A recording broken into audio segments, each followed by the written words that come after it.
It was one of the most hyped up games of the year, and Mater Dei coming away proving why it is the best team in the country. The Monarchs improving to 4-0 after outscoring St. John Bosco 29-0 in the second half, ultimately winning that game 42-21. Quarterback Elijah Brown improving his record to 10-0 as a starter.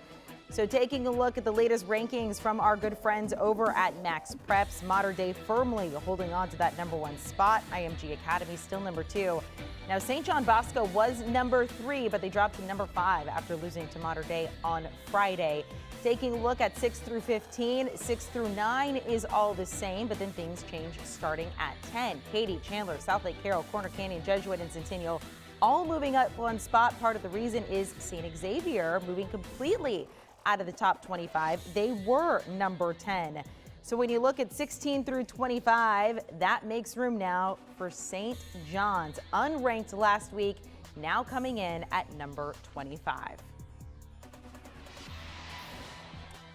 Let's welcome in our friends and experts at MaxPreps, Steve Montoya and Zack Poff. Steve, I want to give you credit, first of all, because you said Mater Dei versus St. John Bosco was going to be a little bit more of a blowout than people expected, so congratulations to you. But Zack, let's talk about this game. I mean, how much does this go to show just how much better than almost everybody Mater Dei is at this point? You know, you just look at Mater Dei and Coach Rollo. You know, this guy has a very complete team. They're good everywhere, you know. But the one guy I got circled, a sophomore quarterback, Elijah Brown. And sorry, in that email I said he's 10-0. He's actually 9-0 as a starter. They only played 5 games last spring and 4 this year. But, you know, you just look at his numbers. He has 26 career touchdown passes to only 1 interception, which is crazy to think. You know, this is a guy who is still just getting better and better each week. I can't even imagine how good this dude's going to be when he enters his senior season. But, you know, you just check out the stats from last week. He was 13-18. He had 263 yards passing and 5 touchdowns against one of the best defenses in high school football.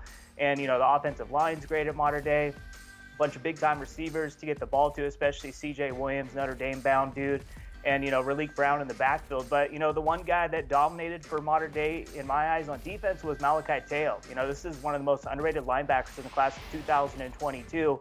And you team him up with, you know, soon-to-be 5-star David Bailey. Those two guys arguably are the best tandem at linebacker in high school football. And you look at St. John Bosco, you know, this is a team in the first half, they were leading the game 21-14 late in the first half. Mater Dei tied it. And then the second half, they kind of just made the right adjustments. And, you know, a couple of penalties here and there on St. John Bosco and a couple of sacks they gave up really kind of gave Mater Dei all the momentum. And the Monarchs were able to capitalize on those. And, you know, there's a chance we could see these two play again in the D1 championship game. We're going to hit on Servite here in a little bit. I think that's the one team that could, you know, not let this party happen again. They've played in the D1 championship every single year since 2016. So there's a chance we could see a rematch. And, you know, it's very rare that, you know, the team that wins the first one wins the second one. You got to go all the way back to 2017 when Mater Dei did that.